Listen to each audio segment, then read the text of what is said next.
Will AI improve our lives or exterminate the species?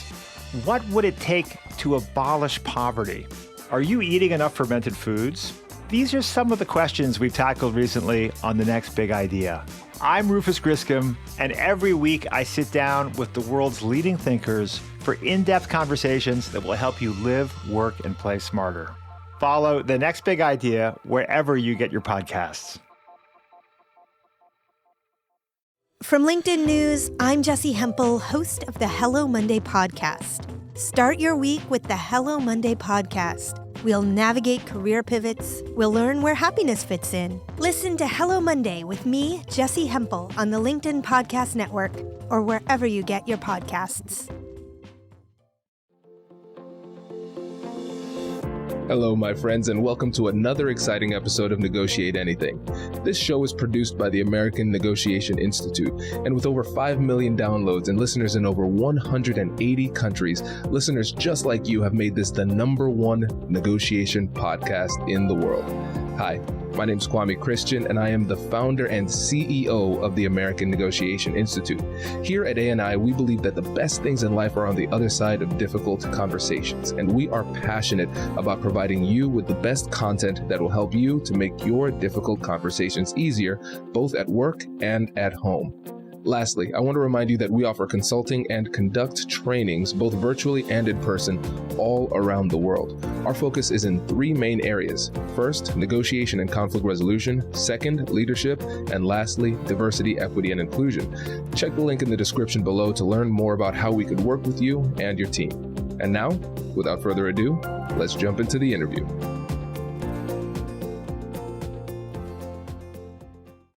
So I have the great pleasure of being here today with Kwame Christian. Kwame, thank you so much for being on the podcast.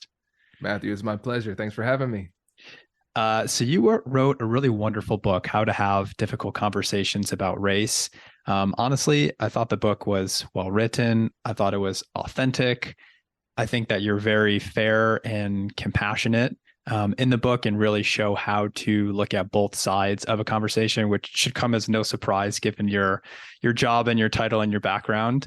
But I just wanted to shout that out first, and I'm going to hold it up here for folks. So how to have difficult conversations about race. What are the biggest barriers that you've noticed about having these conversations in the workplace for folks? Oh, there's so many. So where do I start? I think what's interesting is that the biggest barrier is similar to the barrier for difficult conversations in general, is that the fear holds us back from having the conversation at all. I think that's the biggest thing. Sometimes the biggest challenge is the fact that the conversation simply does not occur when it should, if at all. That's number one. And then that fear, let's say you can't avoid it. It's an unavoidable conflict. And it's an unavoidable, difficult conversation. The fear still holds us back from engaging authentically and being vulnerable and open with each other. And so I think those are the things that really come to mind when I think about the biggest barriers in these conversations. Mm-hmm. Can you elaborate on some of those fears a little bit? I know as I think about it and in reading your book, some fears that come up for people, and I can speak for myself personally too, are like fear about, how I will be perceived by someone else. We don't want to be misperceived or in some way as overstepping or being labeled a certain way or hurting someone's feelings. Are those common things that you observe in those situations? Yes. And Matthew, I'm seeing this everywhere. I think that's the cool thing. It's cool for me because I study this and I like to be helpful, but it's not cool for the people who are experiencing the fear. But it's pretty universal.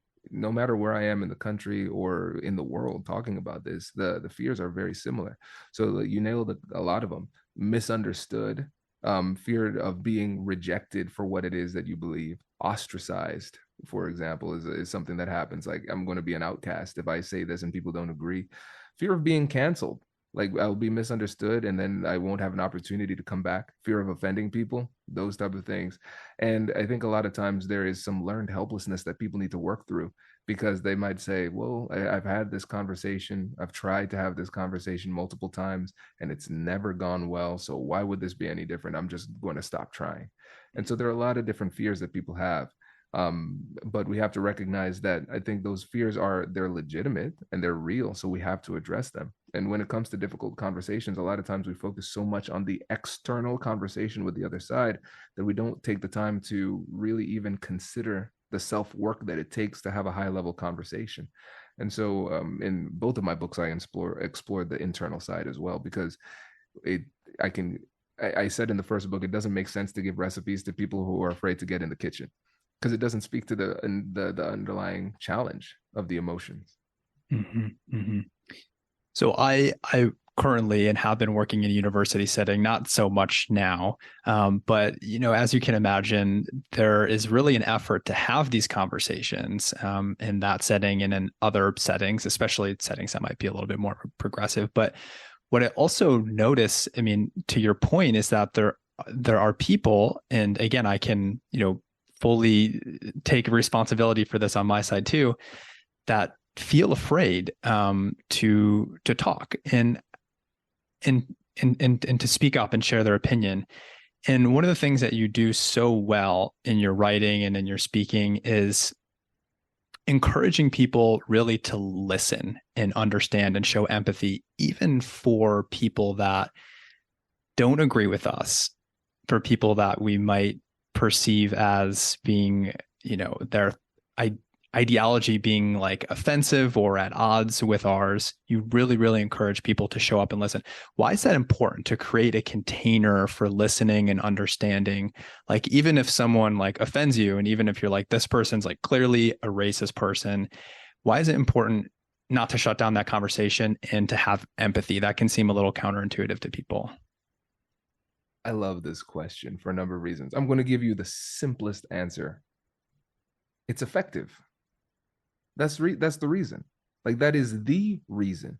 And I think a lot of times when we talk about listening, when we talk about empathy, we approach it from a moralistic or like ethical type of perspective, where we're like, this is something that we should do. If you're a good person, you listen to people, you respect. Well, sometimes I don't want to be a good person.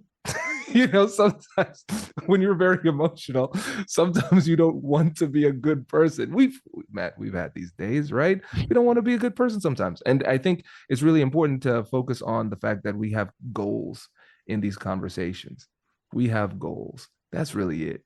And if you were to synthesize like every self-help book down to like one simple principle, it would be prioritizing long-term thinking over short-term thinking. And when we're focused on our emotions, we are prioritizing short-term thinking. And that would lead us to counter people when they're talking, interrupting, not listening, because we're just waiting them to stop talking so we can start talking. But it is ineffective.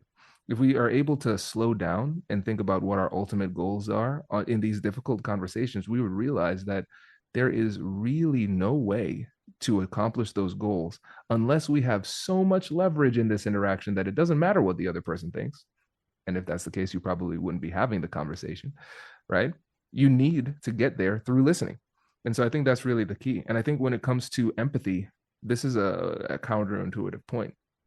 That I think the less you agree and the less you understand, the more you need to empathize.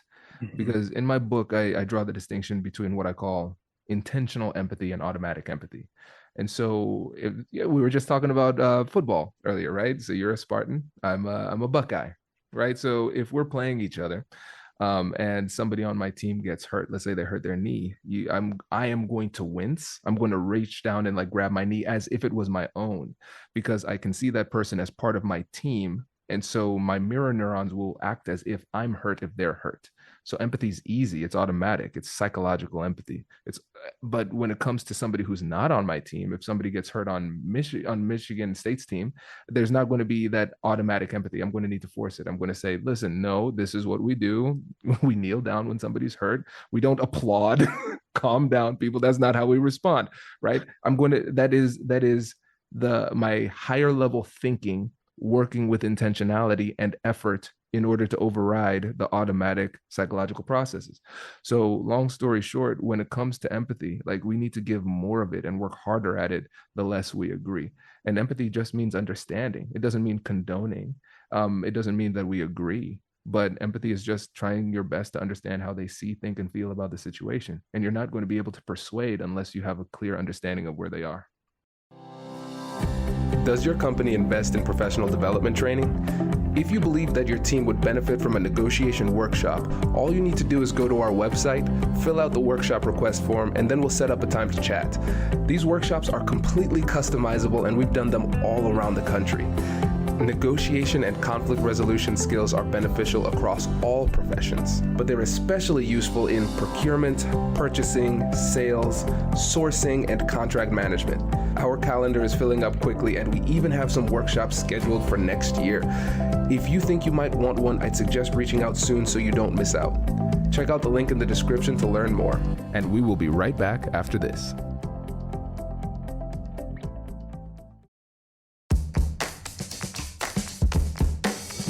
Hey you, I'm Andrew Seaman. Do you want a new job? Or do you want to move forward in your career? Well, you should listen to my weekly show called Get Hired with Andrew Seaman. We talk about it all, and it's waiting for you, yes you, wherever you get your podcasts. Brace the rudders! Raise the sails! Raise the sails! Captain, an unidentified ship is approaching. Over. Roger. Wait, is that an enterprise sales solution? Reach sales professionals, not professional sailors. With LinkedIn ads, you can target the right people by industry, job title, and more. We'll even give you a $100 credit on your next campaign. Get started today at linkedin.com/marketer. Terms and conditions apply. Yeah. Thank you so much for that. I love that answer, the simple answer, because it's effective, because it works. And I want to get to like why and how we're not thinking that way kind of from a macro perspective. We're not thinking pragmatically. But I wanted to actually read a quote that I think sort of fits that. This is from your book here. My approach is not based on helping you win or persuade per se, although persuasion is often a natural byproduct of this approach.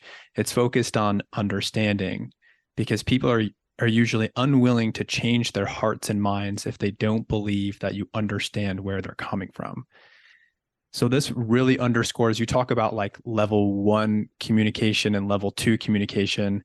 The level 1 communication is just developing that human connection with someone, that level of understanding, if not for any other reason, because your persuasion is simply going to be ineffective without that level 1 conversation. So I don't even know if I have a question around that, but do you have a response? No, this is great.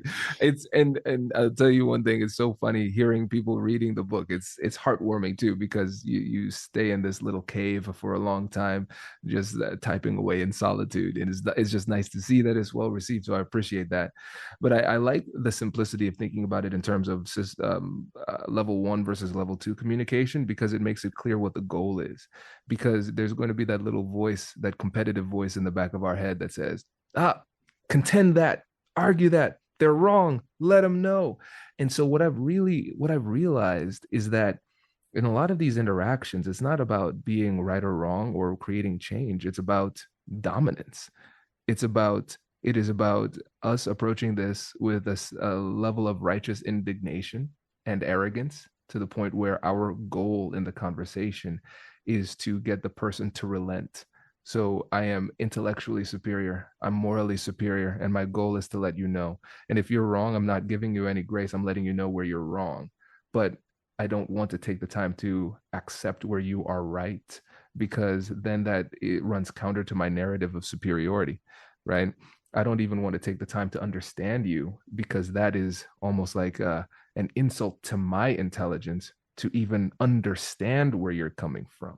And so I think what it helps you to do when you realize, no, my only goal right now in level 1 is just understanding, then you recognize what is not understanding, right? If you say something, if you want to say something, and you just ask yourself, does this help me to understand them better? Then you realize just how much of the things that we say aren't meant to be productive or be effective, but are usually just meant to lift ourselves up while at the same time putting other people down.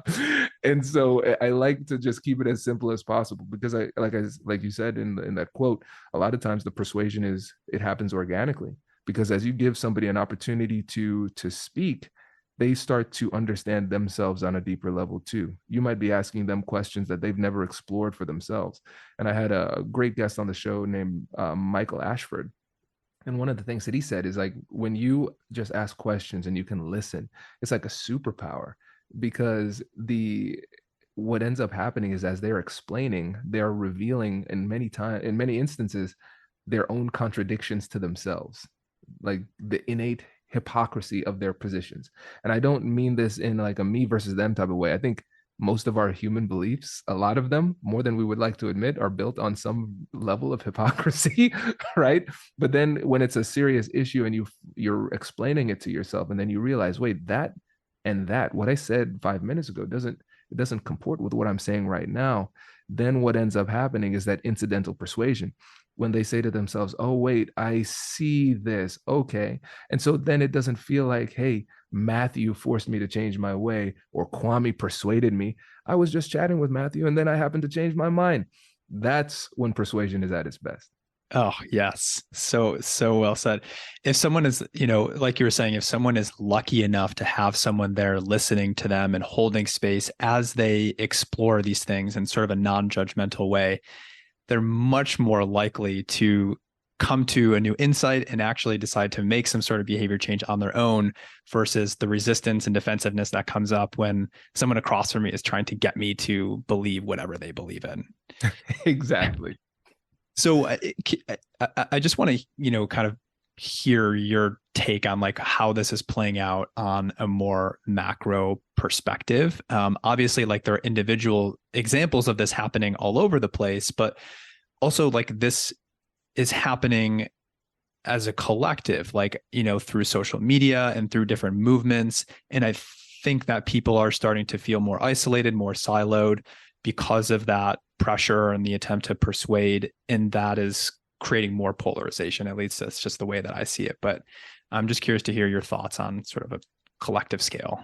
Yeah, you're thinking about it the right way, Matthew. It's challenging. It's challenging. And I think when it comes to like the macro level issues, it's challenging to come to a solution on the macro level, because especially when you think about like social media and the challenges that we have with social media, it's like the best and worst thing that has ever happened to humanity.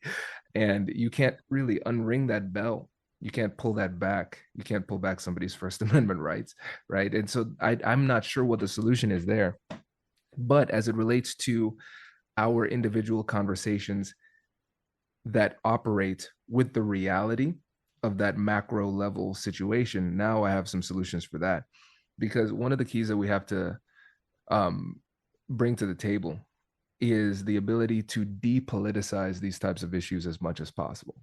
It's not Democrat, Republican, liberal, conservative. It is about you and me in this interaction, or you and me as colleagues in the workplace trying to figure out what's best for us. So forget what is happening on the outside. We know that it'll have an impact. We cannot like literally forget it. But I want to make it clear in this conversation, I'm not putting on a Democrat or Republican jersey, liberal or conservative jersey, nothing like that. It's just you and me, colleagues, trying to work together to solve a problem. And this really comes down to framing the conversation effectively. And so for me, whenever I see a conversation tipping toward the political side, that's when I pause. I'm not going to continue, because I think about the frame, the storyline for the conversation. That is like the subtle meta negotiation that is happening beneath the surface at all times. And if you are not winning the framing game, then you're going to lose the ultimate conversation. And so this is one of those rare times where I actually do mean win or lose. Because for me, I'm not trying to frame this in a way that gives me an unfair type of manipulative advantage. I'm always framing it using two elements. I'm framing it positively and collaboratively. That's it. I'm reframing it always positively and collaboratively, right? And so, for example, if somebody wants to work with us, and our core is negotiation and conflict resolution, but we are doing a little bit of the diversity, equity, and inclusion work through this frame of skills of how to connect with people. And so sometimes people will say, yeah, I don't want this to get political. And I'd say, yeah, me neither. I don't want that. And it shouldn't be. Like, treating people the right way shouldn't be a political issue. We need to figure out what the right answer is for us, and then create a strategy from there. And so every time it starts to veer like, oh, I'm afraid of politics. Good, you should be. don't, we don't need to talk about that. Let's keep it focused. So I think that's one way to make sure that those potentially destructive elements from the outside don't weave their way into these conversations, because they could take us way off track. Mm-hmm. Are you willing to say a little bit about how you do that, how you help to deconstruct the political context around things and like some strategies people can use? I don't mean to get too much into the secret sauce here, but oh no, let's get all up in the secret sauce. Okay, Matthew. This is your podcast. That's what we're supposed to do. and so I think back to my time in law school when I was learning about negotiation really for the first time. And one of the traps that younger attorneys get into when it comes to negotiating on behalf of your client, let's say it's a business deal, but there are legal elements. So now we're here in litigation. And so if we're trying to find a negotiated agreement, what we need to do is recognize that like the law itself isn't going to like follow this deal. You know, we don't want to have to be referring to the law all the time in order for us to have a good relationship. Ultimately, it's about figuring out what works for the parties going forward. But a lot of times in these negotiations, the lawyers want to flex their legal muscles, and they want to say, no, the law says this, the law says that. We have a lot of the precedent on our side, those type of things. And as lawyers, we're trained to be able to argue anything. And so now we're just going to have a silly conversation about your opinion versus mine. And I'm going to show off for my client. You're going to show off for yours. And now we're going to not accomplish anything other than you and me getting paid our hourly rates. That's not what I'm here for, right? So I was taught to avoid those conversations by addressing it and treating it lightly, but then refocusing with a question. So for example, if somebody says, well, as you know, according to Smith versus Smith, this case says this, and this is on our side. And I was like, you have a really good point. And I think that we also have some legal arguments that work for us. But right now, my goal is to try to figure out what we can do outside of the law to find a solution for this, because there's no judge or jury here. But we do have some time to try to work together to figure this out. Considering that, what do you think about this issue, right? And refocus it. Because if you completely ignore what somebody says, they're like, seemed like Kwame ignored me. I'm going to bring that up. I'm going to keep bringing it back up. So you cannot ignore their concerns, but you need to validate it. Treat it like an emotion, right? So when I think about the compassionate curiosity framework, we have acknowledge and validate emotions, get curious with compassion, and joint problem solving. I'm going to treat that essentially like an emotion. And so somebody brings up politics. Well, you know, the Republicans say this or the Democrats say this. And it's like, listen, I think you bring up a good point. I think those things are really important. And the problem is, for this conversation, we're focusing on X, Y, Z. Considering that, what do you think about X? So it's like, I'm going to address that, but I'm going to very smoothly shift it to something that's a little bit more productive. Mm-hmm. That is so helpful. And again, I just noticed my mind here kind of wandering into the macro perspective, which is really one of the emphases of this podcast. But I mean, the way that you explain this, I mean, it's really all about pragmatism. Like we can be so attached to ideology and to identity, and it's constantly posing this question, coming back to this question about like, okay, how can we collaboratively achieve our goals here? What is the goal, and how can we work on that together in a pragmatic way? So I love that. I feel like that's so important on so many different levels. Yeah, I appreciate that. And I think we can talk about policy, because I think the same types of strategies can be implemented when it comes to policy. We just need to be very narrow and focused on what it is that we're talking about, right? So if we're talking about some political issue, I'm not going to just like name one randomly, right? But like if we're talking about a political issue, we understand that the Democrats are going to have talking points. We understand the conservatives are going to have talking points, right? Everybody has their team like talking points, and you can swap out the players. And you might have different accents, different heights, but it's the exact same thing over and over again. And so I think really what I would do at the beginning of that conversation is say, hey, listen, I know that we might be on opposing sides of the aisle, but my hope in this conversation is that you and me can work together as colleagues to figure out what the best solution is here, right? And then just have that as almost like a mantra during the conversation. Because we have to understand that people will, especially when they are lacking in confidence or lacking in information or afraid, they will revert back to identity-based decision making. which really comes down to what does a person like me say or do under these circumstances. And so they'll just lean back on their Democratic or Republican talking points, because it's like, I don't want to be the sheep that went away from the fold. That's scary. I'm going to go back to my identity, right? And so what I have to do is try to make them feel safe in that interaction and trust, so they're open to being vulnerable and sharing, and then working together, but always really sticking to that frame. Mm-hmm. I'm really happy that you exist. I just want to say that. Thank you. Compliment of the day, man. Yeah. I appreciate that. So I was reading the book, and you gave an example here. You were doing a workshop and working with someone, I think maybe like a CEO, who was describing a situation where someone came to him and was basically saying that, like, they were worried about a certain situation, that race was playing a role in a situation. The CEO felt like, well, I didn't really see race in that situation, not from my perspective. And he expressed that he felt that, like, even bringing up race or pinning something on race could make the situation worse. And I have to, like, admit here that, like, I've for sure been in those shoes before, where I've thought, like, yeah, I don't really see, like, how race necessarily played a role in that situation. But you go on to describe how, like, even if it doesn't seem that way from someone's perspective, or even if it didn't play any role at all, it does matter, because it matters to the person bringing it up. That was really cool to read, but I'm wondering if you could say a little bit more about that. Yeah, it's a really fascinating type of thing. And I think one of the things that we can do to simplify this is just realize that, and let me say this very carefully, race is important, right? But there is nothing innately special about it. And here's what I mean. So there's a simple equation to know whether or not there will be a conflict between people. And it's, you take two or more people and you have them interact, and there will eventually be a conflict. Like, that's it. That's what we do. It's going to happen. And so when we think about that, yes, conflict will arise just naturally between humans of any kind, right? And I'll think about times where you had a close friend, you work closely with them, a teammate, a colleague, a significant other. There are going to be times where you inadvertently offend somebody when you are trying your absolute best. And just because they see things completely differently, they're going to feel as though there was something that was done incorrectly. You might have been on the other side too, where something is very obvious to you, where you're saying, hey, this is a problem. And the other person's like, I don't get it. I don't see how that's a problem, right?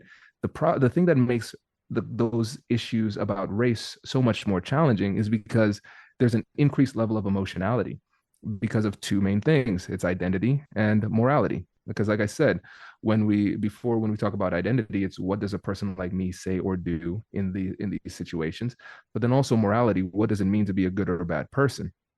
So then when it comes down to a misunderstanding or a situation of offense as it relates to race, it might be a microaggression or a feeling of inequity, those type of things, it hurts a lot more. Mm-hmm. And that's what makes it so challenging, Mm-hmm. So I think when you dissect it and understand the psychology of it, we understand that these type of misunderstandings, these types of conflicts, they're going to happen just in general between people. But when it comes to race, gender, politics, religion, like those types of sensitive issues, it's going to be the same thing, but amplified significantly because of the higher level of emotionality. That's what makes it so tough. Mm-hmm. And because of that high level of emotionality in that situation, almost regardless of what happened, I would guess that you would say, like, it is important to acknowledge and validate the emotion there, like, to make some space for that and for that to be heard, because that's how someone is experiencing it. Bingo. Exactly. We have to understand that we don't get a say per se in, like, somebody's emotions. Like, people's emotions don't play by our rules. I can't say, Matthew, you don't deserve to feel angry about that, and you're like, yo, you know what, Kwame, you're right, I feel great now, thank you. That's not how emotions work. We have to realize that emotions, again, let's not overcomplicate this, right? There's nothing innately special about emotions. What are emotions? Emotions are biological reactions that happen essentially automatically based on our perceptions. Okay, that's not necessarily a threat to me, but it could be a barrier to me accomplishing my goals in this. And if we go back to what we talked about at the beginning of the conversation, my goal is to be effective. And so I am not the kind of person who typically enjoys having these super emotional conversations, but I'm a person who likes to be effective. And sometimes I need to help somebody manage their own emotions in order to reach my ultimate goals. And so you're right, we don't necessarily need to agree, but we do need to respect the person enough to help them to process that, so we can get to a level of emotionality and mental stability to where we can have a higher level conversation about these issues that matter. Mm-hmm. It sort of reminds me of, like, when you're in a partnership with someone, or it doesn't have to be a partnership. It can be, a friendship or family member type of relationship. But I mean, the thing that you're trying to serve there, the ultimate goal, like, is the relationship between you two. And the best way to do that, of course, is to be able to listen and validate and understand the other person, even if you don't see it that way. Like, if you're going to argue and tell someone else that their experience of, that fight, or their experience of what they're complaining about, like, doesn't exist, it's just not going to be effective, and it's going to cause a whole host of problems. Yeah, for a long period of time. And I think that's one of the things we have to recognize, is that collaboration builds commitment. We want people to be involved in this process, whatever it is, whatever difficult conversation it happens to be, because the more involved in the process they are, the more committed they are to the solution. Right. So even if you have all the leverage in the world and you can force somebody, or you are just like a domineering personality and you can get somebody to relent in that moment and give you what you want, it's probably not going to be for the long term. And if it is, there's going to be some underlying resentment for an extended period of time, because that hurts when you feel invalidated. And so again, like I made sure to really push this point home in the book, in both of the books, but the second one especially, is that I'm operating under the assumption that the person that you're talking to is a person that you want to have a long-term relationship with. Like, you will have to have some type of a relationship with. And, you don't necessarily need to like everybody, and not everybody's going to like you, but there should be mutual respect. And so you need to make sure that you are positioning yourself well within the relationship, so you can still have a functional relationship during and after the difficult conversation. And I feel like that's something that people miss sometimes. Thank you for that. So you also talk about kind of different psychological, barriers to having these conversations, and psychological factors at play. One of the things that comes up for people is attribution bias, which is kind of attributing someone else's behavior to, like, internal factors, to their internal motivations or personality, versus external factors. People might be familiar with this term. But you kind of walk us through an example of, I think there was maybe a family who was having a conversation with a police officer, and the police officer had or the family thought that the police officer's behavior was motivated by race. And so I imagine that you kind of work, in these types of situations a lot. I'm just curious kind of how you work with people in those situations, and maybe this specific situation. How do you sort of help arbitrate these difference of opinions? I'll just leave it with you there. Yeah, no, this was a very eye-opening mediation here, because I just treated it like a regular mediation, in that I said, okay, I like to use shuttle diplomacy, where I'm talking to one party solo and then another party solo, because if you have them talking in front of each other at the very beginning, a lot of times it's just posturing, and they're like abusive to the other side and things like that. So I don't want that. I just want to have really intimate conversations with each side. And then when they convince me that they are stable enough to interact, then I bring them in. And so doing it that way allows people to feel a lot more comfortable being vulnerable with you. They'll share information that they wouldn't share in front of other people. And so I could empathize with the family and empathize with their perspective and see where they were coming from. They had a legitimate beef, and based on their history and what they've seen from other people as they've been treated negatively from the police, they're sensitive to those types of situations. And I don't mean sensitive in a trivial, like, oh, you're being sensitive, like an insult. I'm talking about the, like, sensitization that comes from a psychological perspective, where if you've experienced trauma or witnessed trauma, you are going to be hyper aware of instances of that type of behavior in the future, right? It's kind of like post-traumatic stress disorder. So for you and me, if a balloon pops, a balloon pops. If somebody just came back from war, a balloon pops. That's an explosion. They're going to respond differently, right? And so we can't be surprised about that. And so, as a protective measure, a lot of times people of color who have been mistreated in the past, they're hypersensitive to instances of mistreatment as a defense mechanism, as a protective measure. And so that's where they were coming from with this interaction with the police. And so then talking to the chief of police, he was saying, yeah, we did everything right. We didn't do anything wrong. Everything was fine. And legally speaking, by the books, he was correct. And so what I said is, like, this is not the issue isn't right or wrong in the case of this black letter of the law. The issue is the perception. And I know you want to have good community relations. You need to work through the relationship here and the perception. And so you can't do that while denying their experience. They had an interaction with a cop. The cop was a jerk. That's the conclusion that they came to, right? So contending the facts here is really just going to make things worse. And when you contend the facts too aggressively, and the person doesn't feel heard or appreciated, you run into something called psychological entrenchment, where your persuasive efforts just make things worse. They just get stuck and they are more immovable. And so what we had to do was we honored that experience. We said, we apologize. That is what occurred. And I think there are some things that we could do to make sure that things are better. And so we focused on the future. We focused on how they could work together to make sure that other people don't feel that same way in similar circumstances. And it turned out to be a really great mediation, but it took time. It took, it took multiple days, but they got there, and people felt satisfied with the outcome. But I think it was a learning experience for everybody involved, because the cop was focused on the police chief was focused on the letter of the law and realized that there was something deeper there, and then was able to empathize, because I told him, I said, hey, listen, let's imagine you get pulled over and the cop is a jerk. What are you going to think?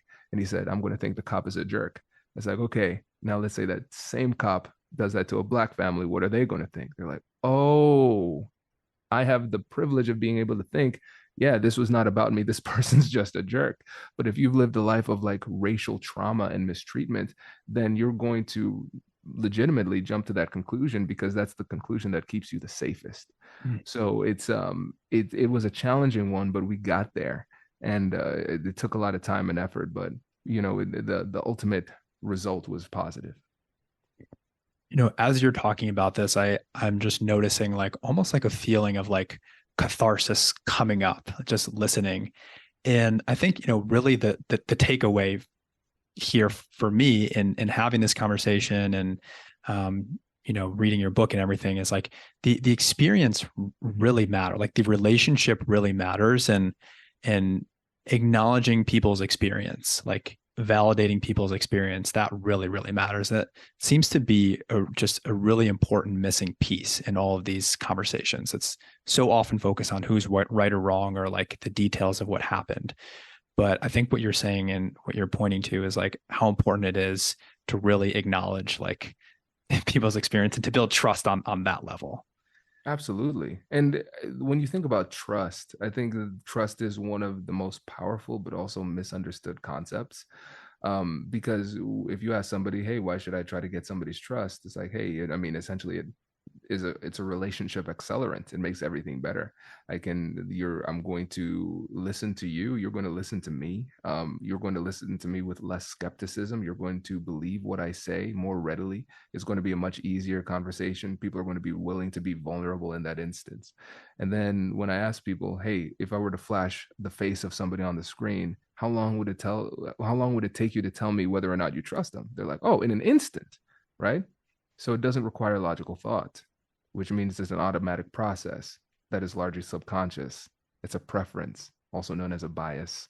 Trust is a positive bias. And it's an example of how you can use essentially a psychological strategy without any additional skills per se to make these conversations a lot easier. Because if you can get somebody to trust you, then it makes you more persuasive. You could be saying the exact same thing that you would have otherwise said, but if you say it with somebody's trust versus without it, it's more persuasive, right? And so if you take the time to invest in level 1 communication and you never switch to level 2, you will just be more persuasive simply because of the fact that the person trusts you a whole lot more. So we want to make sure that we can stack up these positive biases in our favor to make these conversations easier. Mm-hmm. Awesome. I want to, see if we can leave people with some practical tools here for having these conversations. You mentioned a little bit earlier the compassionate curiosity approach or framework. Can you say a little bit more about what that is, what that looks like?